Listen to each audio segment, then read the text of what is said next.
ijambo bita kwihana This is what they call to repent. ni ijambo rivuga ngo guheba. It's what they say to just to go to just to quit. Atuma abantu babiri mu mpisho ngo baje gutata, arababwira ati nimugende mwitegereze icyo gihugu cyane cyane Yeriko. Nuko baragenda bashika mu nzu ya maraya yitwa Rahabu, bahaka indaro, baja kubarira umwami w'Yeriko baterega kuri uyu mugoroba haje abantu bo mu Bisirayeli baje gutata igihugu. Uwo mwami atuma kuri Rahabu atizana abo bantu baje iwawe kuko bazanywe no gutata igihugu cyose.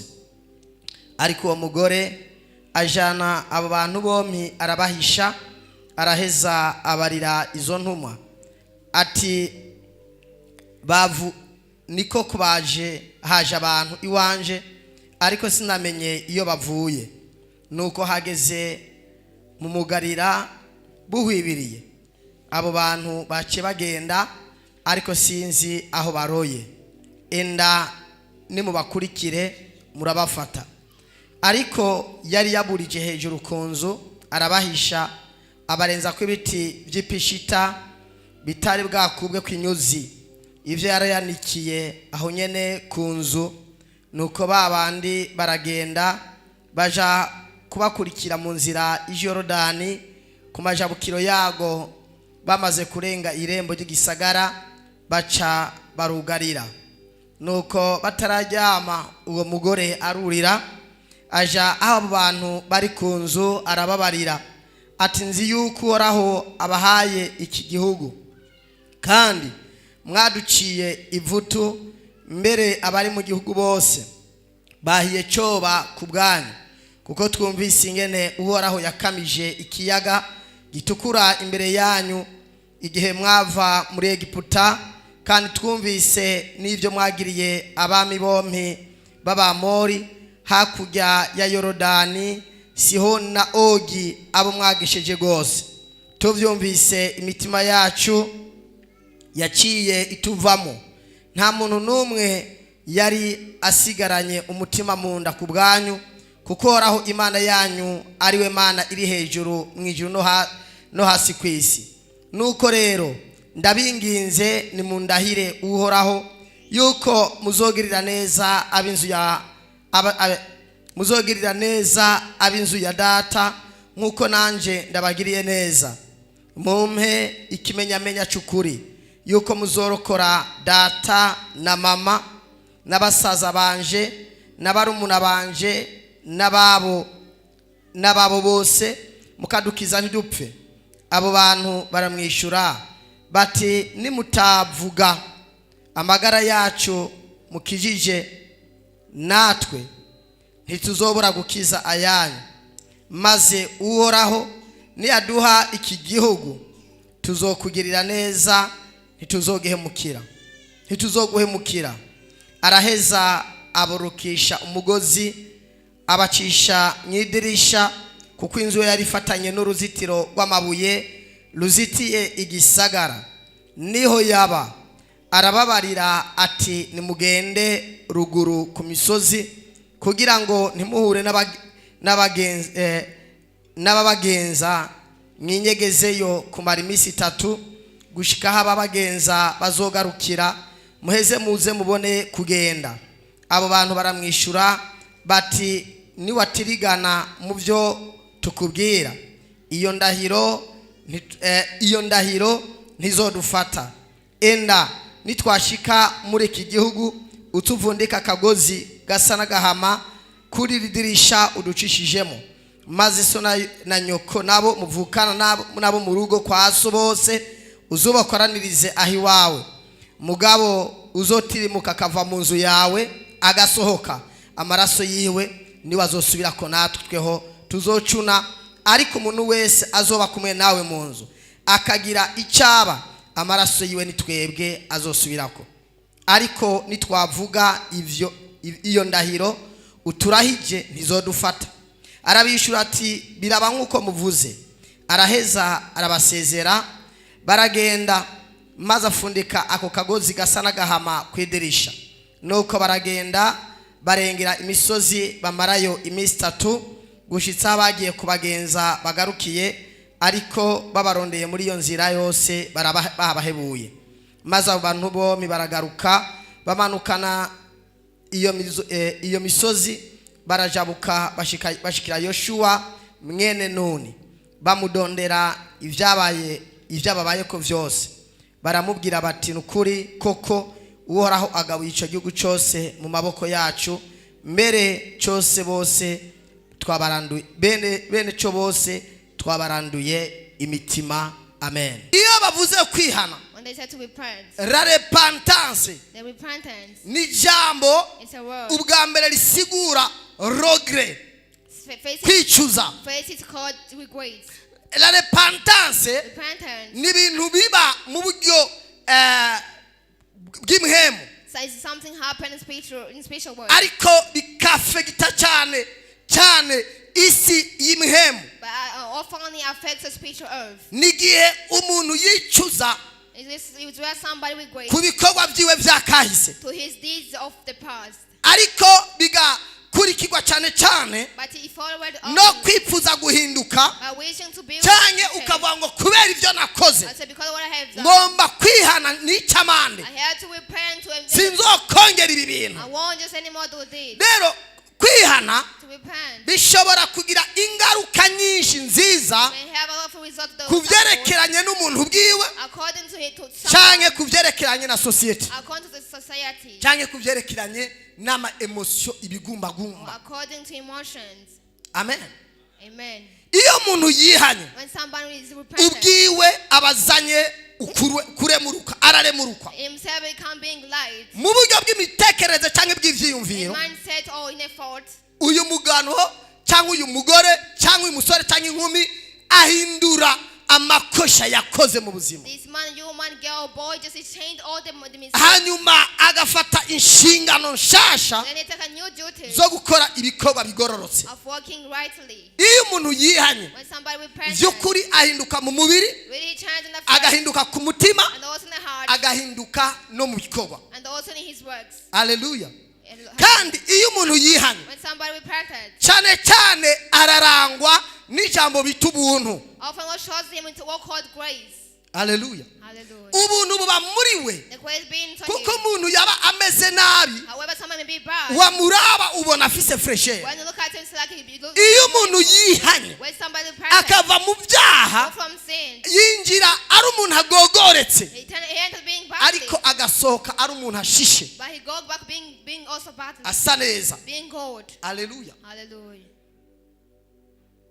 Turi kumwe? Are we together? Sinzi ko muri I kumurankurikira. don't know if you're just focusing on what I'm saying. Kandi iyo umuntu yihanye When somebody repented, arakura he grew up. mu mvugo, He grows up in mu his, ngendo, and also in his working, muri business, in business, mu rugo, in home. hose urabona ko ari umuntu akuze. Everywhere you see that person. Iyo yari umuntu akunda guhubuka When he could just take everything, just asigara avuga amajambo agororotse kandi ari ku gihe. you find us speaking just often, just well, and find that he's just saying that. Iyo umuntu akijijwe When somebody's asigara aba ari umuntu ashobora kuvuga abantu bose bakumva bafise igishika cyo kumwumviriza, he starts speaking, and when people wish him to listen to him, what is saying? kuko inyifato ziwe Because his behavior zirahinduka. will be. Naho wogerageza However, we try. iyo wamaze kwihana ku bintu bibi ugahinduka, When we plan about things and then you change, inyifato yawe your habits, iragaragaza ko ari ikintu wakiriye kindi gishasha. we show that we have accepted. Iyo wari umuntu ukorakora When it could be someone, hanyuma bakagushyira mu cyumba cy'amafaranga they put you in a room of bagasanga money, amafaranga arakwiye, they find that man is. baravuga ngo is wa enough. muntu Then yarahindutse. that person has changed. Wari umuntu ugenda gusa You going naked. basigara bakubona wambaye neza, You just seeing you going just reading bakavuga ngo nicely. uyu muntu by'ukuri So yarahindutse. truly this person has changed. Guhinduka rero To be changed, ni ukuvana n'ibi bya kera to be separate with the past things, ukagira metamorphose ugahinduka. and to have metamorphosis to be changed. Wahora ugenda nk'ikinyabwoya, If you just go just like a caterpillar, wambara amababa ugasigara ugendera hejuru nk'ikinyugunyugu, you wear wings and are going just over like just a butterfly. kubera uba warose bya bintu babwira ngo nibita derive seconde. Because you begin that second derivative. Haleluya. Hallelujah. iri jambo rero bita kwihana This is what they call repentance. nuguhagarara tugahanga amaso Yesu It is time for our man to look Yesu upon akaba ari Jesus. waduha icyerekezo cyo gukora. And Jesus will be the one to give us what to do.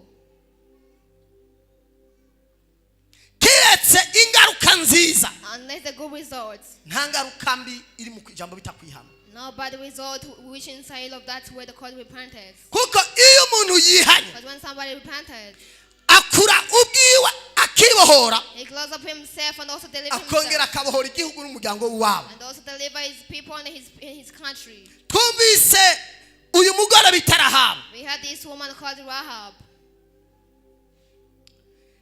Icyo tumuzi ko Rahabu What we know about this woman Rahab, yari umuntu Bibiliya ivuga ruhebwa, Bible says this one was so very rejected. ariko kubwo kwakira abatasi b'amasezerano But because of just receiving the spice of promises, ashigwa mu magareri, it was a poor in the gallery. ashigwa mu rutonde She was a poor in a list mu inakuruza cy'ibya cyane cya Yesu. of her saints of Jesus. Tubona ari umuntu w'indaya, We saw it Kazi.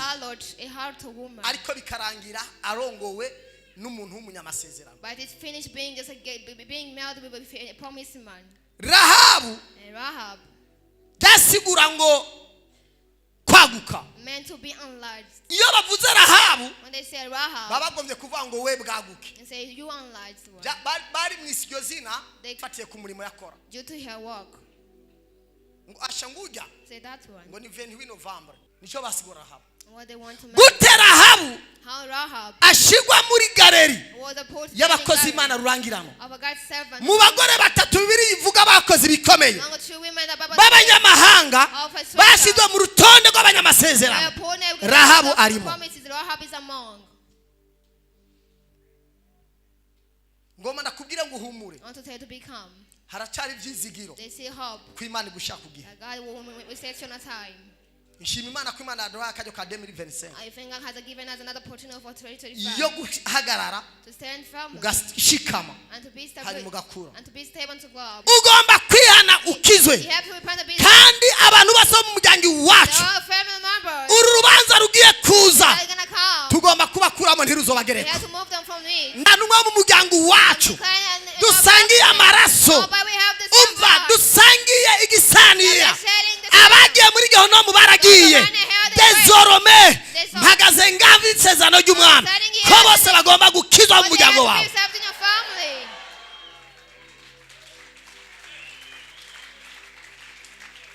Ndakurahiye I'm feeling tugiye gukora we are going to work nk'akabinjiye until they enter. nk'akabinjiye.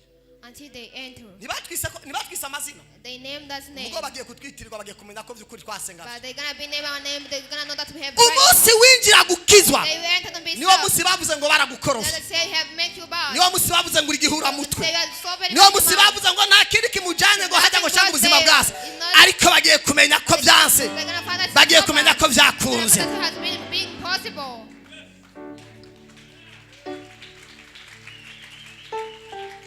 Alo, Hello.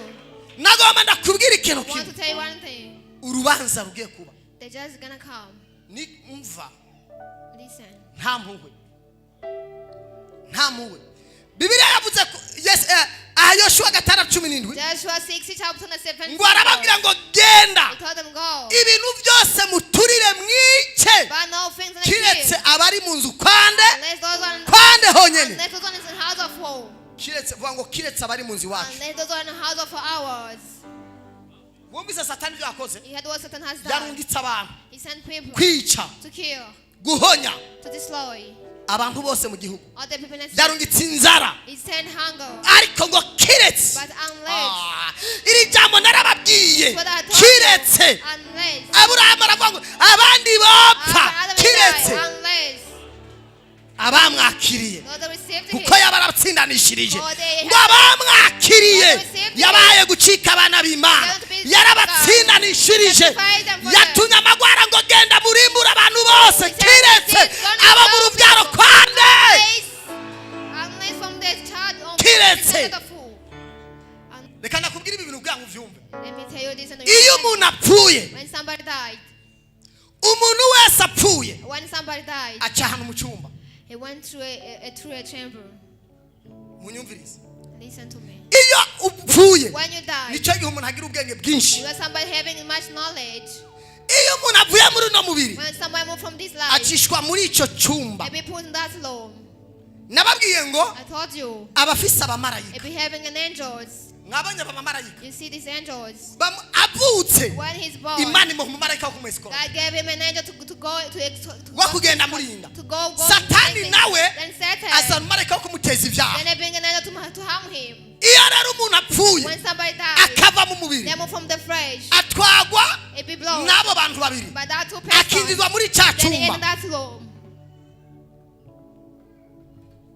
Halo. Hello. Iyo yapfuye atihanye ngo yakire Yesu When he- nk'umwami n'umukiza w'ubugingo bwiwe, When he died without repenting and receiving Jesus Christ as a king and savior in his life, yinjiye muri iki cyumba when he in his law, haza ekara. the screen came, Ekara ya mbere the face screen. umunsi yafatiwe na Carolina When he just he kubera aborted yapfuye atihanye. because he died without repenting. Ekara ya kabiri The second screen, bakamwereka ibyo yakoze. they showed what he has done. Wa muntu akagira ubwoba Then that person become having fear. by'ukuri, Then said, really? akabona ko uyu muntu adashobora no kuja mu ijuru. So that person cannot go in heaven. Satana, wa marayika wa Satana bahagaze ngaho, Then that Satan angel be standing wa here. marayika w'Imana bari ngaho. And also that an angel of God be standing there on the other side. Uyu ni wakurega ati je mwampaye misiyo yo kumukoroza inda, kumwirisha, kwica, kubesha, kudatanga ibya 10 n'amashikanwa. Izo misiyo zose narazishyitseko. This one saying, I have assured you because you have done this one, not just giving an offer, not just having anything to do well. It's me have caused you to make Byose it. bikaza imbere. Or we come down in front of you. Akabibona. And we see it. Uwo mwanya nyene Immediately. bya bintu bije, When that things came, marayika w'Imana an angel of God, akarira then he cries. kubera uwo yarinze umwanya muremure The one he preserved for a long time. ataba yaramugamburukiye, marayika w'Imana ararira. He didn't obey him, and then the angel of God cries. Ijwi ry'Imana rikaza rivuye hejuru And a voice of God coming there from ati heaven. uwo muntu Said that person, mumujane mumubike bring him and just go on ahantu gushika urubanza ruzoza. until when the judgment will come. Muraza aho hantu babikwa You know where they will be? n'ahantu hateye umubabaro n'agahinda. The terrible praise when Ni they ahandi wa mutunzi yagenda where that rich man, ngo hari ubushuhe n'ububabare bakubitwa ijoro n'umutaga, there is a pain that goes just make ngo it to them. bipfuza n'akama k'amazi kote bukirayo bidakunda. They wish for a little water. Kandi aho n'ahantu babitswe ntiharagera umuriro, kuko umuriro wawo ni too much. It's what they were because even fire is so bad. Ububabare bari mu uyu The munsi pain they are in today. ni butonyi gusumbya umuriro ugiye kuza ubaturira. It's a little more than the fire will come to burn them. Abamarayika bo kwa Satani bakaza Then the angel of Satan they come. bagatora wa muntu They take bakamujana that pen, they bring him iyo ababarizwa, when he could be marayika nawe suffered. akabaduza Then an angel of God they could be. adugana amarira n'agahinda. Then he go there up with a pain and sorrows. Ari kumeze nka Rahabu. But the one who's like Rahab, Hoho, urubanza ntirumutsinda. no judgment will be upon him. Barazana filime They bakabona come, akanyuzi gatukura, They look- bazana filime kanyuzi they gatukura, bring a baraza they yarakijijwe, tell. When he yarakiriye Yesu when n'umwami he n'umukiza had w'ubugingo received bwiwe, Jesus Christ in his life, bakamujyana muri cya they cyumba, brought him in that room. hey, akicara Said then he sits n'ubwoba bwinshi. with much fear. Satani atishamo filime, Then Satan said that's wa mumarayika yamurinda yamukoresha ibyaha, that an angel calls him agafinya to sin. telekoma agafinya telekomande, Then he prays the remote. ntuzanya video ikaza empty ntake, A video can be empty. no, wa mumarayika wa Satani ngo no no no An no, angel of Satan said ntibibaho. no, it's not Uyu possible. ni jewe natumye, ni jewe namuhaye ibinini byo gukorora inda, yarayikoroye Because they are just mbere so yakoroye amahasa. Also, she aborted. Ati oya mwiyenze shamwa video nimero 3 I'm wrong. pa video nimero 3 bashiramo Put the first empty. video. When Empty. Kubera iki? because of what? Kubera iki? Because of Yari what? yarakiriye Yesu kuba n'umukiza w'ubugingo She bwiwe, had received Jesus Christ in his life. yarogejwe n'amaraso She y'umwana. was washed by the blood of Christ. Haleluya. Hallelujah. Bakazana toya Then say no. shamo nimero 20. There's a pole to 22. Niho namujyanye mu cyumba cy'ubusambanyi, yakoze ubusambanyi turi kumwe muri cya cyumba, I brought her to a room to make a good choice in that room. nta makuru afise. No music he had. Hari undi mugabo wakire bita Yesu, There's another man here. yakogeje ibyaha byose, yagutsindanishije iby'urubanza, waramwakiriye aguha kwitwa umwana w'Imana. He gave her to be called as Hallelujah. Hallelujah. we yarihanye That one she has served. bashyiramo venhide Then say 22 returns. empty It's empty. wa muntu akaryoherwa And that one sang being marayika happy. w'Imana agaseka An angel of God sang being happy. cyakimarika cya satani That an angel of Satan. nawe nyine na misiyo yamunaniye And also mission he failed. Imana igacirungika abandi bamarayika kugutora Then God will bring another angel to come to take you. baza kwasira security batwaye Come n'abamarayika to guard yagucunga you with an angel come to take you there. bagaca bakudugana And we take you up. uzi ibyo bagenda You bakubwira know what they're going to telling you? bagenda bakubwira amakuru y'ijuru kumva They're going telling you the news about heaven. twazi ubwiye Say, do you know where we're going? urabonana na Aburahamu uyu munsi You will meet with Abraham today. urazi ubwiye You know where you're going. urabonana na Mose You will see with Moses, Paulo na Petero Paul and Peter. urababona You will see them. ati tunyaruke ati Say, be quickly. banzweke tukubwira ibyiza Basically, byaho we tell you the beautiness of that heaven. urazi ubwiye You know where you're going. tibe kare Just that. hari amakuru utazi There's a news that you didn't know. urabonana na Enoki You will meet with Enoch. bagenda bamubwira amakuru amadetaye yo mu ijuru bishima banezerewe They go just telling him that he nawe agenda neza ati nyaragasa then he go being hard, being haleluya hallelujah. yagera mu ijuru When he was there in heaven, ubona Aburahamu then he will see Abraham. Aburahamu kandi ntibabanza kubwira ngo ni Aburahamu oya ubu ufise ubwenge buri totale uramenya ngo uyu ni Aburahamu But we having no total knowledge, and this one uyu is ni Eliya this one is akaguhobera Elijah. ngomba ndakubwira ngo mama wawe And your mom. yarakubyaye acarapfa I begotten it and he umunsi uzoja mu ijuru They will go in heaven. niwe azoguhobera The one kibana that hug you, my Kasi. child. inda uryoherwe Bigger. akubwira ibintu byo mu Then ijuru we uko say about bimeze heaven, how it is. uzotangara Then we inda have- yatibutse umwana yapfuye akiri muto igatibuka baby- uzomusanga mu ijuru akuze the baby ari umugabo come when you see a baby ari born. umugabo cyangwa umugore find him then in heaven ube being yari born. umuhungu uzosanga ari gisore He was a boy, we find him yari being umukobwa gay boy. uzosanga ari inkumi When he was a gay boy, azovuga we ngo find him mama being gay. ntabyo kukuyoberwa Say, nobody- nabigaye uzamubonayo I will see you there. haleluya Hallelujah. na wa mwana watibura yanda watibura And that's when we ukiri have aborted. umunyabyaha mukihana When you see a sinner, then you ujya mwana yourself. azovuga ngo mama Say, you mom, ndashima imana I thank God. ndashimye I thank. uraje You are muraje coming now. bafise umunezero They have rejoiced. azonezerwa nuko wamutibuye It will be because you have ariko aborted him. azonezerwa ko udapfuye mu byaha yongeye kubonana nawe But because you didn't die from that sin, but again you got there in heaven and met with haleluya Hallelujah. abari kuzimu nabo God didn't hell them. bavuga ngo esi icyoma n'isahani God can give one and esi one. icyoma bene data Give bagakizwa them my brother to themselves. amaborogo n'amarira mboneye aha The pain and the cries of icyoma umwana wanje God can give me my children. ntazonsanga Not waruzi abapfe sin. bapfira mu byaha Because badakijijwe who sin there in sin without being nta sin. kindi kibahanze Nothing else there to win. bafise umwitwarariko wo kumva biwabo bogira iki They have the case for their families to be solved. mu ijuru Then in heaven, ivyo ntavyo bafise though they're not having that, ikintu bafise gusa what they have, umwitwarariko the case they have, ni uwo kuva muri karitsiye imwe to move from quarter, baja mu yindi to move from one going to another hagera quarter. mubona umuntu apfuye Now you see someone is dying, mukaza kurira murira then you start crying. hagerega muri kumwe arabitegereza It will be looking at you. aba nabo barizwa n'iki Say, those are crying kuko because of umuntu what? apfuye niki kibiribiri kigenda ariko umuntu aguma yita aguma ari umuntu iki kibiribiri kandi ariko aguma ari umuntu When somebody dies, it's not him who go back iyo to rero cry. murira But when you're mwe crying, murira babona you are crying when they are looking at you. murarira babona You are crying back, they'll be looking at you. ayigiriye mu ijuru ababaza n'ukuntu murira kandi yaratsindanishijwe n'amaraso ya Yesu When is then in heaven, just nta rubanza rumuriho kuko amaraso ya Yesu yaramwogeje yarakoze ibyaha ariko avuga ngo mbabarira yarakoze ibyaha ariko arihana uyu munsi urubanza ni zero ni embuti ibyaha byose yarabihariwe imitwaro yose yarayikoreye umwami Yesu God has a bear is God Jesus Christ. sengesho ganje My prayer.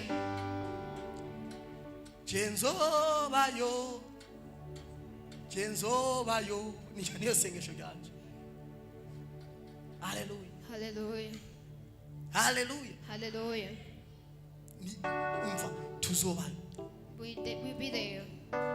ngo hariho igihugu cyiza pe There is a good country there. nzobayo I will be there. nawe uzobeyo And you also be too. uzobeyo You'll be there. haleluya Hallelujah. abo rero baguhenda ngo bazogusomera imisa ngo hanyuma ngo uzoja mu ijuru niwapfa utihanye Yesu utaramumenya ngo umwakire Jesus Christ will save naho you. botanga amabiridi n'amamiliyaridi utabaki pale Whatever that we give, we stay there. Imana itubabarire cyane. May God forgive us. Imana itubabarire May cyane. God forgive us. Abari mu ijuru Those in heaven. ndababwira ikintu kimwe kibahanze. Let me tell you something which is making them to be. Bahanzwe no kuva muri state imwe bagenda mu yindi. They are trying to move from one state to go to Kuko another abantu state. bakoze imirimo y'Imana bitotomba. Because those who worked in the work of Batatazi God, bya 10 n'amashikanwa neza batakoze neza mu they rushengero. campaign without just offering nicely. Abo bantu iyo bazogenda Those people, where they go, bazoba mu ijuru they go in heaven, ariko muri quartier y'abanyabucana. but in a poor quarter. Uzoba uri mu ijuru They'll be there in heaven, mugabo mutuzu tubi. but in bad houses. Uzoguma ufise ivyipfuzo They'll be having wishing. ngo ni gute nova nkaduga nkaba muri I cannot move from. dusenge. Let it pray. Icyo ugomba gusaba What you have to be. tugomba kwatura We twihana, have to confess and repent. tugomba We dukizwe, have to be self. hanyuma nitwakizwa Have to be self. tuzane abo mu miryango iwacu Being a n'ababakizwe. family member to be self. Iyi Mana dusenga bayumve. God we pray. Binjiye muri Kristo Yesu. We enter the Christ Jesus. Rahabu Rahab. agereranywa n'umuntu w'umunyabyaha, She went with a sinner, yakiriye Yesu abatasi aramwakira, but she received aspires. hanyuma amutsindanishiriza uburaya n'ibibazo yahuye nabyo. Then she just favor her all the work she has done. Birashoboka It's possible utitaye ku byaha wagendeyemo, without caring what you have done to the sin you have passed, utitaye ku byo wabayemo. without caring what you have believing in it. Emera wakire Yesu umushyitsi, Receive Jesus Christ in your life. emera umwakire muri ibyo nyene. Allow Him to accept Him. Banza ushyire amashuri hasi n'amafaranga ufise n'ibindi ufise, Please take down your studies and the money you have. uhereze indaro Yesu mu buzima And bwawe, give the Lord Jesus Christ in your life. ubuzima arabuhindura. Then He will change your life. Ugiye gusoma mu nyandiko za kera, If you go to read in the wa past writing, mukecuru yakiriye Eliya what the woman welcomed mu the gihe light cy'inzara, in the time of abandi hunger. bose barapfuye bicwa n'inzara, Others they die because ariko of hunger. umupfakazi n'umuhungu wiwe But that old woman with his son, babandanije bajya neza. they continue eating wood. Loti yakiriye abamarayika, God also receive angels. muravyibuka baje abadayimoni bagomba konona abakobwa, But demons come to destroy girls. abamarayika bavuga ngo injira, And they say, come in. harageze kwagira icyo dukora. It's the right time to ask something. Ngo barasohoka b'abamarayika They went to that angels. bafata ba bantu bagomba kuviyora abana bo kwa Loti, They told that person they wanted to violate the kid of Bose the barabica. roads. Or they destroy them. Zakayo Zacharias, yakiriye Yesu, he welcomed Jesus. ubuzima bwe burahinduka. His life also was changed. Nawe hari inzira imwe yonyene And also there's only one yo way kweshapa urubanza. of escaping this Ibintu accident. byose wakoze, Often you have ibintu done. byose wagendeyemo, Often say, Pastor, nutihana if you don't ngo Yesu mwakire mu receive buzima Jesus bwawe, Christ in your life. ngomba ndakubwire I ngo want to tell you that. ibyo byose uzobibazwa Or you'll be just asking. muri sinema. In Nta a muntu video. n'umwe Yesu azobwira ngo Nobody just will tell him. genda muri gihonomo. Go to hell. Wewe ni uzohitamo You yourself will choose. umaze kubona ya video ukabona After vy'ukuri looking into your video and Udakwiye say kuja mu that bwami bw'Imana you don't deserve to go in heaven. uzovaho ndagiye. Then we say, no, I'm going. Umunsi uzogera muri icyo cyumba The day we reach in that room. ukabona bya byaha wakora video ntiziza, Then you see that sin you have come in and niho videos coming. uzotangura kumva urukundo rw'Imana rukomeye ukuntu yagukunze. We start just feeling how the love of God, how it's so very well. Nta kindi kintu dusigaje Nothing else will remain ni ukwizera umwami Yesu Kristo. is to believe the Christ. Ukwezi Jesus. kwa mbere In 1st January, tuve mu ngeso turimo. to move from the behavior. Bibiliya yavuze ngo Bible says, nimutasohoka muri ino nzu if you don't go out from this house, kandi abiwanyu ntibave muri ino the nzu, family members also to go out. umunsi urubanza ruzoza When the day will come,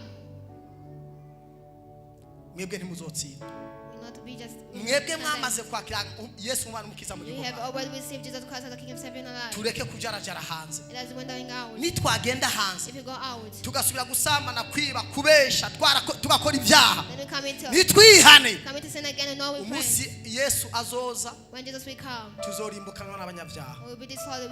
We Kiretse sinners because abazoba bagumye mu nzu kwa Rahabu. unless those will stay in the house of Rahab, Biracyashoboka it's still possible. ko uyu munsi icuri nuko umeze Today, how you are, ubuzima bwawe bushobora guhinduka, that your life may be changed, ukaba umumaro ku buzima bwawe, to be valuable to kandi your ukaba life, umumaro mu gihugu, and not to be important to your ukaba country, umumaro mu ihanga to be ryawe. important to your nation. Ababyeyi ba Rahabu Your parents barakize baratabara they are self, they are kubera guhinduka kwa Rahabu. because of the changement of Rahab. Yakiriye abatasi, She had to receive fire, ugomba nawe guhinduka. and you also have to be changed. Uyu munsi wakira abatasi muri That to wowe, receive fire, wakire Yesu. to receive Jesus. Hari umuntu yarungitswe, Someone was sent, yarungitswe mu nzu yawe was sent for your house, kugira ngo umuhe indaro, for you to give him a loan. nawe azoguhishe ku munsi Him w'amagogo. who we had you take. Nta wundi Nobody else. ni Yesu Kristo, It's Jesus ni Christ. mpwemu yera. It's the Holy Spirit. Emera ubahishe muri wewe, Allow to be umunsi w'urubanza that time of judgment. n'abazoguhisha, They will hide umunsi yariko you. izosenyuka And you could be destroyed. uzoba uriko ikimenyetso cy'amaraso ya We Kristo. have the the Son of blood of amahoro God. y'Imana bane The na peace of God may be with you. muhinduke mukora imirimo myiza Return to have a good muhinduke works. mukora ibikorwa byiza Return to have a good works. mwisubireko Return to yourself. ntukongere kuvuga ngo jewe ntibyoshoboka Never say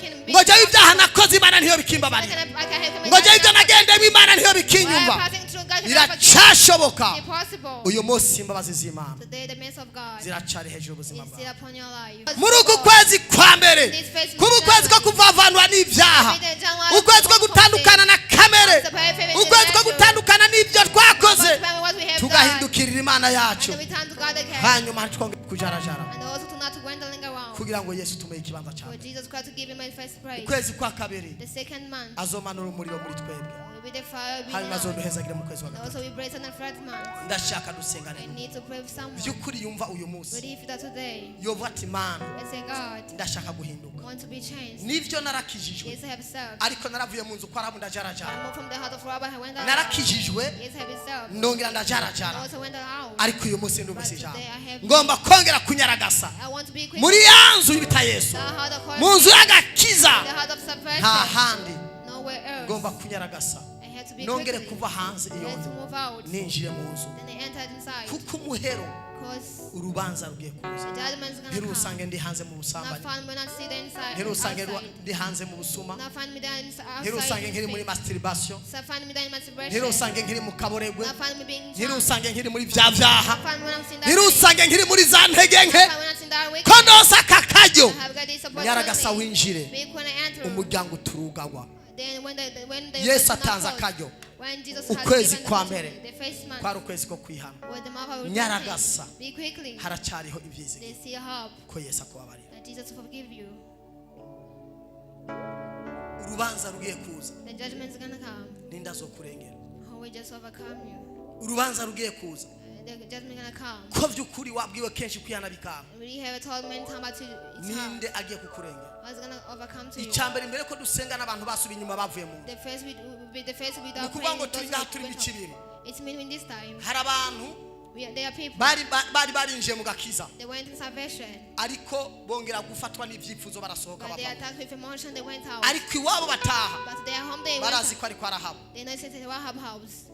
bari mu ntege nke They are in weakness. ariko barigeze kuba mu mbaraga z'Imana But they have to have the bari power mu of God. byaha ntibagitanga ibya cumi They n'amashikano are in sin offering their kandi offering. barigeze kugitanga And also they once. barigeze kuba bari mu mirimo y'Imana Yes, they were in a work of barigeze God. kuba baririmba bahagaze Yeah, they sang when they barigeze were kuba ibintu bimeze praying. neza Yeah, they have things going well. ariko uyu munsi ntibigikunda But today is not possible. baramaze gusohoka muri ino nzu Already went out. ariko Imana yavuze ngo But God had said urugi ruracuguruye that they see up ntiharagera no right ko hand. gugagwa For it to ariko be rushobora kugagwa umwanya n'umwanya can be sure to any time. utarinjira When you see not going aka in. karyo rero rutarakinga When this time is not being closed. umva ufise urugi The one who does not ufite have urufunguruzo one has a key. rwo kugara no kugurura Of a shooting and opening. niwe ariko arambwira ngo The ndakubwira one telling me to tell you. urugi The door. injira rutarakingwa Just enter when still not closed. utarinjira muri cya cyumba When still not going that room. cyo gukorwa n'isoni Or being shamed.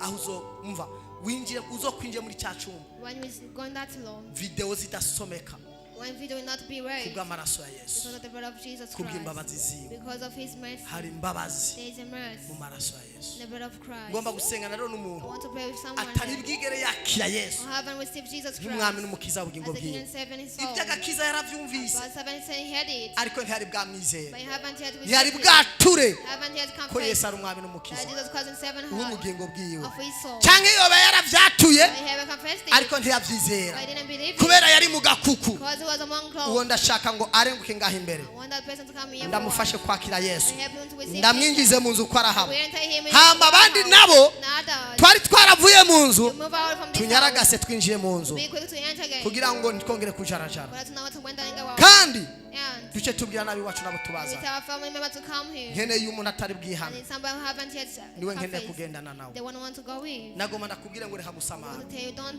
distracted. nagoma ndakubwire ngo reka gusamara I'm telling you don't be distracted. ibihe ni ibinyene The time and Yesu ariko ararondera abiwe Jesus is looking at his ariko people. arashaka He's ikimenyetso looking the sign. abiwe His people. muri ingoro za mpemu yera The temple of Holy subira mu gakiza Come again. ongera ufate amaraso ya Yesu yambara ongera wiyogesha umwambaro w'amaraso ya Yesu wambara tukura yaha abandi bazoba bariko bararimbuka Others will be we destroyed. ntuzorera You will not be among.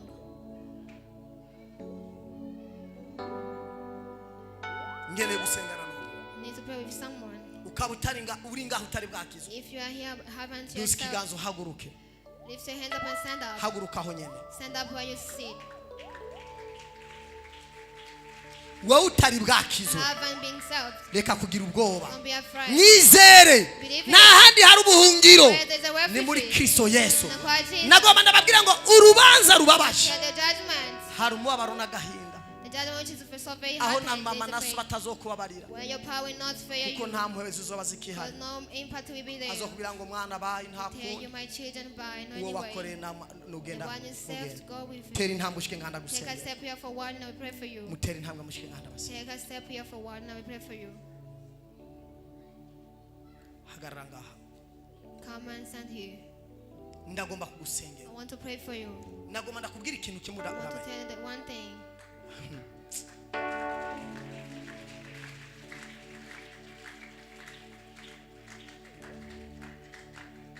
bwoko bw'Imana God's people.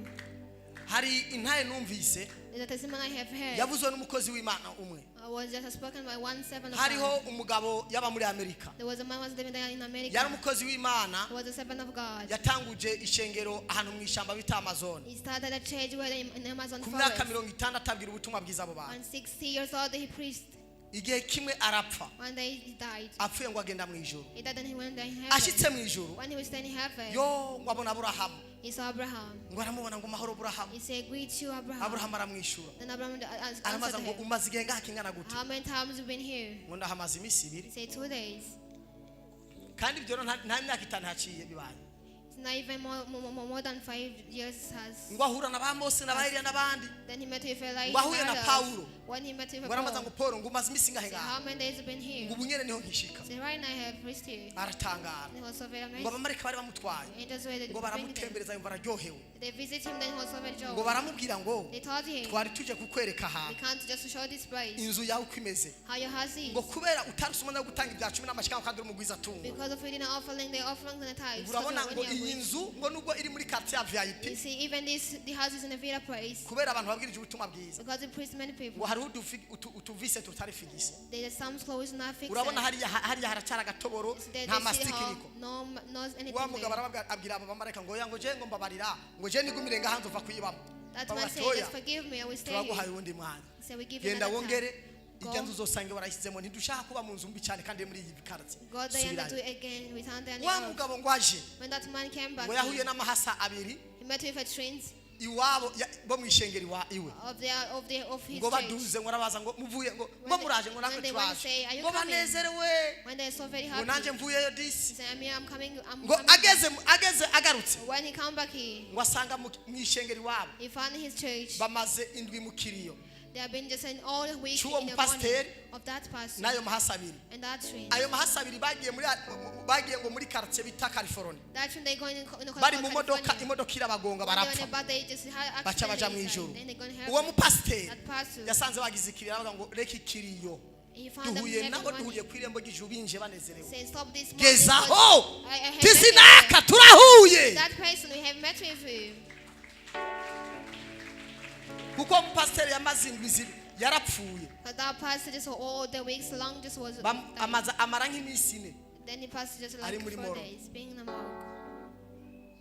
ati nturahuye ntimusubire kugira ibiriyo Don't have a final ngo ending. duhuye bishimye we I met with them being joy. ngo bambwiye ngo They ngo baje ngaha ngo indege bazanye ngo n'imodoka ngo yagize Say the flight that brought them is that one. turahuye We met with asanga them. ikiri abantu bararize If some people just want to ayo mahasa mwishengero na pasiteri the pastor and the other avuga ati church jewe mvuyeyo may have just moved from amakuru that yo mu place. ijuru nabiboneye The news of heaven I ya have mahasa abiri seen niyo there. yibereye That twins are there. nagoma ndababwira I want to tell you, nimwihane repent, va mu byaha move from sins. umunsi umwe tuzodugana mu ijuru One day we shall meet in heaven. nta kintu kizoba kinezereye Nothing will be sweet like that. umunsi tuba turi mu ijuru When we be there in heaven, ese nk'ubu madame tujyanye if we go with my wife, tuzomenyana yes, we've been knowing each other. ati bya bihe bya kera disi we He said that pastor wahora umbwira ibi n'ibi who tell me this and this. ati sindabyumve I didn't understand it. oh haleluya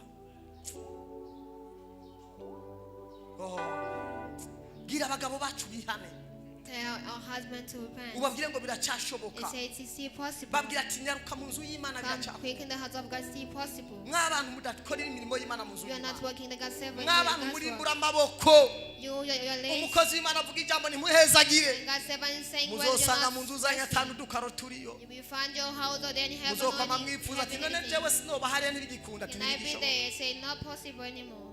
hari abantu bavuga Some they say ngo ibyo bya cumi n'amashika ngo that types of offerings. ngo si ba pasiteri na mama pasiteri babinokera Pastor and the mother pastor is eating. urareka kubitanga duhombe Let it and we just see that we lose something. urazoreka kubitanga duhombe Just like to give it ko and bari then we lose. tubinokera urara kubitanga If we are giving it, hari let it. umunsi uzokwifuza One day wish it. ati cyoma nkongera kubona pasiteri If you can give me to see pastor. nije no mwisharija n'igitoro n'impuzu byose nize no mwambika I can be in ariko charge of his bitagikunda things. desi I can be in charge of his Ufise things, but it will akaryo be not gakwiye. possible.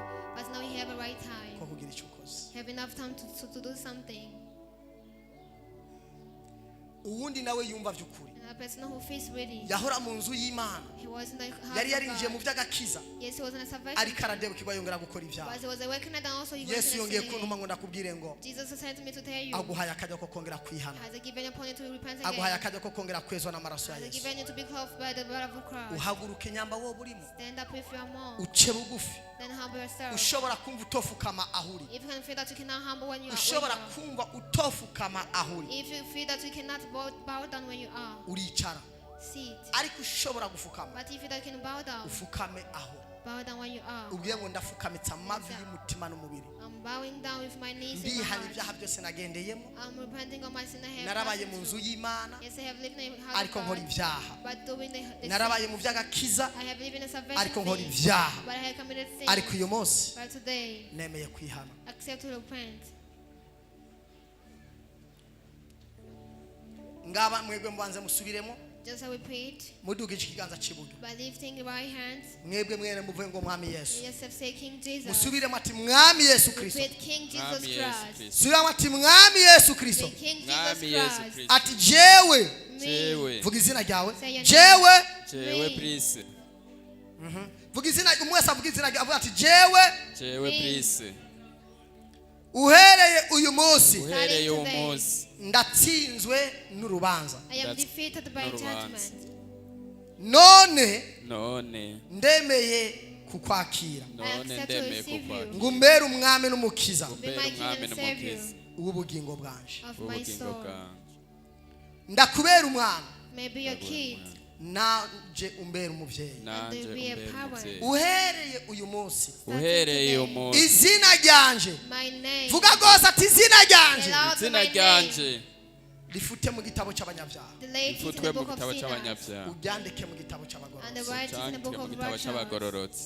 ibyaha byose vyandega All the Ibyaha singles showing byose me. byahera. nubitabure Nubitabure. wongere ubiturire And the Wongere burning. ubiturire. ubwiza bw'Imana Ubwiza beauty of bw'Imana. God. bwongere bumbonekeko May be Wongere seen upon umfata me. ukuboko Just hold Fata my ukuboko. umunsi hand. uza gutora ishengero When you take to take the church, uzosange mpagaze we found me standing. ndavyatuye ndavyizeye I'm Ndabyatuye confessing ndabyizeye. ku izina believing. rya data Name Mu of izina Father, rya N'irya Data, Mwana, n'irya and the Mwana, n'irya mpwemu yera The n'irya Holy mpwemu Spirit. yera. Amen. Amen. uhoraho ngaba bene data God has sent you this baheje birthday. gushingira intebe They barakwakiriye have accepted you. nanje ndabasengeye I'm praying for them. amazina yabo yafite mu gitabo cy'abanyabyaha And be written in the book of sinners. uyandike mu gitabo cy'abagororotsi And be written in the byete order. byabarega ubitabure The letters also may be ubone ubwiza bwawe bibane nabo The beauty may be with them. amahoro yawe The peace. agendere mu mitima yawe Walk in their hearts. urakoze kubemereye Thank you for allowing them. kubagira ibyaremwe bishasha Make them a new creation. bacitse abana bawe bwite Become sons. barahindutse Now they have mu changed. izina rya yesu In the name kirisito of- in the name umwami of n'umucunguzi Christ, the King wacu and Savior. amena Amen. mugume muri ngaho Stay here. ye gusengana n'aba I bantu pray with these people. uyu munsi yumva by'ukuri That that we feel. muri we And some of them. hari ikintu yarahajije Something that was missing. yarabaye mu nzu y'Imana He lived in the house of ariko God. yongera aragwa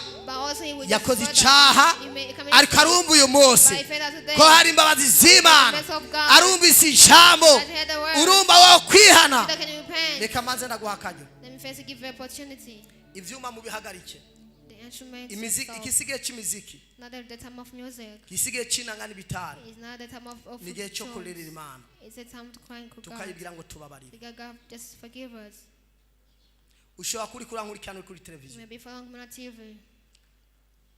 ushobora kuba uri kurankurikirana uri ahariho hose Maybe following with you different places. ariko nawe ukumva ufise icaha But also you may have a sin. uyu munsi Yesu yoza If today Jesus comes, atokujana can I take you? vyukuri woja muri ca kibanza babikwamo You can just be taken to that place c'umubabaro people n'agahinda of a pain and sorrow. kimwe kiri turumante That's one was so very bad. ariko uyu munsi Yesu aguhaye akaryo But today God has given you opportunity ko kongera gufundika isezerano nawe to come and have a covenant again with wongere Him. uje mu nzu y'igihugarane Come and close yourself in your house. usubire mu vy'agakiza Return to salvation for you. wihane ugendere mu nzira zo kugororoka Repent, gonna watch His ways. wambare umwambaro w'amaraso ya Yesu Call for the blood of Christ. kandi ucuhindura bene wanyu And also turn your siblings. tangura rero wature vya vyaha vyawe Starting confessing your sins. wumva worira urire If you feel you can cry, wumva cry. woboroga uboroge If you can just say cry, kuko cry. urubanza rwari rukwiye kukuwikira The judgment is coming upon ariko you. Imana ikugiriye ubuntu But n'imbabazi God has made an impact upon wari your uwo life. gupfa rubi About to buy wari uwo kubabazwa to be suffering. abapfuye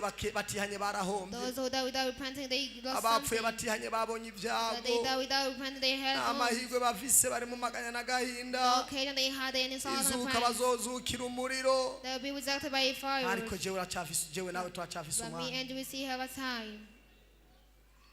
ihane bwa busambanyi Repent that adulterers, ihane bwa bubeshi repent that liars, ihane bwa busuma and that theft, kwa kugunga Imana kudatanga ivyacumi deceitiveness of not giving to God, kwa gucira imanza abakozi b'Imana judging the servant of God, kwa kudasenga uko bikwiriye ugumucerwa not praying enough, just coming being kwa late. kuntu usenga kubw'ikigohe You come just to pray because of others are looking at you. ubwira Imana ngo mbabarira And they, ibyaha byose wagendeye mu mbabarira oh, the sins I have passed through, God forgive me. ashobora kuduhindura I can change. kwashobora kudukiza I can serve. kwashobora kutugira abandi bantu ashobora kudutsindanishiriza tubayeho kubw'imbabazi z'Imana Of God. si kubw'ibimazi n'ibindi Because of sacrifice ariko and ni kubw'imbabazi others, but z'Imana because of the mercy of God. subiramo aya majambo ati mwami For Yesu this word, King Jesus, uhereye iki gitondo starting this morning, ndasuzumye ubuzima bwanje I have checked my life. nsanze by'ukuri nagendeye mu byaha I found I have passed through sins. umuco waranyakiye ariko sinawakiriye The Lord has shined upon, but I didn't receive it. nabaye mu nzu yawe ariko ndakugunga I lived in your life, but not giving you anything. nabaye mu nzu yawe nkora ibyaha n'ibindi byose I lived in your house, but I didn't just do anything which is ariko uyu good. munsi ndasobanukiwe But today I have understood urukundo n'imbabazi byawe your love and your mercy, ko wongeye kumaka akajya ukankebura that you have given me another opportunity. nanjye ndaje imbere zawe And I'm coming in front of you, God. ndatuye ibyaha byose nagendeyemo I'm repenting all the sin I have passed through. kuba nkivuka gushika iyi saha From my born sin now. mana ubimbabarire God, forgive me. amaraso The yawe blood. anyeza ntunganye And wash me, make me whole. mana izina ryanje Lord, my name. urihanagure mu gitabo cy'abanyabyaha Lay it in the book of sinners. uyandike mu gitabo cy'abagororotsi Write in the book of righteous. umunsi nzorenguka iwawe When I come before you, Lord, sinzomaramare I will not be put to shame. mbabarira Forgive me. ndihanye I'm confessing now ibyaha byose nagendeyemo all the sins I have passed through. ndabyatuye I'm confessing ndongeye it. kugira isezerano nawe I have made a covenant with ry'uko you umbera umwami n'umukiza to be my king and my savior w'ubugingo bwanje of my soul. ibyanje byose All my getting, ndabikweguriye it belongs to you now. ubuzima bwanje My life, I ndabuguhaye give it to you. abari ubuganza It's you to lead it. abari ubukomeza It's you to strengthen muri it ino si in this world. ndakeneye kubona umugisha I want to see blessing. ndakeneye kugira impwemu yo kuramba The blessing to long last. kugira ngo ndagukorere For you to save you. umunsi nzorenguka iwawe Come in front of you. sinzobe muri za quartier I ntonto will not be in that small quarter. ariko nzobe muri za quartier I z'abagenerali will be in that, I will live in that urakoze small quarter. kumbabariye Thank you for forgiving nanje me. ndihanye Me, I repenting. singisubira Anymore just to do unyambika again. imbaraga Strengthen me every zo power. kunsindanishiriza Justifying me. unyambika imbaraga Love me a zo power. kuva mu byaha Moving from sin. ndihanye I'm repenting. mbabarire mwami Yesu Forgive Kristo me, King Jesus urakoze Christ. kumbabariye Thank you for kandi forgiving urakoze me. kumpangaje Thank you for nongeye justifying gusubirana me. ubucuti nawe And also have a izina friendship ryawe with you rishigwe again. hejuru May me be lifted umugisha up. n'umuhezagiro tugarukeko Praising and mu izina may be ry'umwami upon wacu Yesu us. Kristo wa In the name Nazareti of Jesus Christ of Nazareth. Amen. Amen.